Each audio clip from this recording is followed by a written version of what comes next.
দর্শক, আমরা এখন রয়েছি নাজমুল হাসান পৌর পার্ক, যেটা নামে পরিচিত। আসলে আপনারা গত 5ই আগস্ট যেদিন সাবেক প্রধানমন্ত্রী শেখ হাসিনা যিনি পদত্যাগ করেছিলেন, এই দিন কিন্তু আসলে নাজমুল হাসান পাপনের নাম অনুসারে এই পার্কটি হওয়ার কারণে কিন্তু আসলে এখানে আমরা দেখতে পাচ্ছি ব্যাপক ধ্বংসযজ্ঞ এবং এখানে কিন্তু ব্যাপক অগ্নিসংযোগ এখানে করা হয়েছে।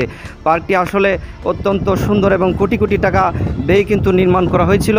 আপনারা দেখতে পাচ্ছেন এই পুরো পার্কটাই কিন্তু এখন একটা ধ্বংসলীলা।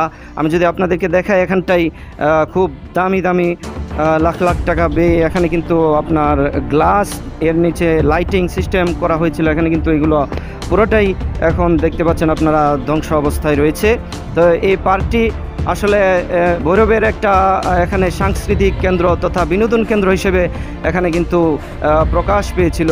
এখানে কিন্তু প্রচুর পরিমাণে মানুষ প্রতিদিন কিন্তু জমায়েত হতো, শিশু থেকে শুরু করে আপনার নবীন প্রবীণ সকল মানুষ এখানে একত্রিত হতো। কিন্তু এই পার্কটাও কিন্তু আজকে ধ্বংস অবস্থায় রয়েছে। তো সারা দেশেও কিন্তু এই কীভাবে ধ্বংসলীলা চলেছে আপনারা দেখেছেন যে বিভিন্নভাবে ধ্বংস করা হয়েছে রাষ্ট্রীয় সম্পদ। আসলে ছাত্র জনতা যেটি বলছিল সেটি হচ্ছে তারা বলছিল যে আপনারা যাই কিছু করেন কিন্তু রাষ্ট্রীয় সম্পদ আপনারা কিন্তু বিনষ্ট করবেন না। আপনারা ভৈরবে আপনারা ইতিপূর্বে দেখেছেন যে এখানে ভৈরব থানা ভাঙচুর করা হয়েছে, অগ্নিসংযোগ করা হয়েছে, জান্নাত রেস্টুরেন্ট ভাঙচুর করা হয়েছে, তারপরে এই পার্কটি ভাঙচুর করা হয়েছে, নাজমুল হাসান পাপনের যে বাড়ি তথা আইবি ভবন যেটি রয়েছে এটাও কিন্তু এখানে আমরা দেখতে পাচ্ছি ভাঙচুর করা হয়েছে। তো এই পুরো পার্কটা আমরা ঘুরে ঘুরে যতটুকু দেখলাম যে বিভিন্ন জায়গার মধ্যে কিন্তু আপনার আগুন দেওয়া হয়েছে এবং কিন্তু বিভিন্ন জায়গা ভাঙচুর করা হয়েছে। এগুলোই কিন্তু বর্তমানে স্মৃতি হিসেবে রয়েছে, যেটা নাজমুল হাসান পৌর পার্কের মধ্যে আমরা রয়েছি। তবে আমরা স্থানীয় এলাকাবাসীদের সাথে কথা বলে যেটি বুঝতে পারছি সেটা হচ্ছে কি সকলেই একটি কথা বলছেন যে ছাত্র সমাজ যে একটি শান্তিপূর্ণ আন্দোলন করেছে, এটাতে কিন্তু ছাত্র সমাজ জড়িত থাকার কোনো সম্ভাবনাই নেই। তারা বলছেন যে এটা ছাত্র সমাজদের দ্বারা কখনোই হতে পারে না এই ধরনের একটা ভাঙচুর।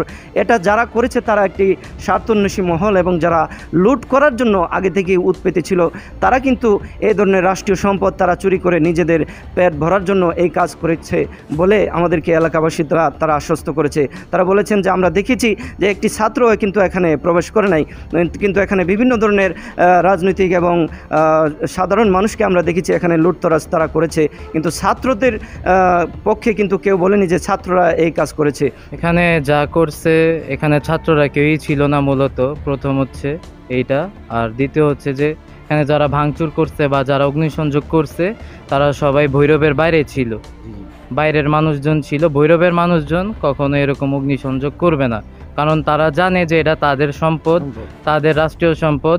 আর এটা হচ্ছে যে একটি ব্যক্তি মালিকাধীন একটি প্রতিষ্ঠান। এখানে যা কিছু হয়েছে সব বাইরের মানুষজন ক্ষোভ ছিল এই পার্কের প্রতি।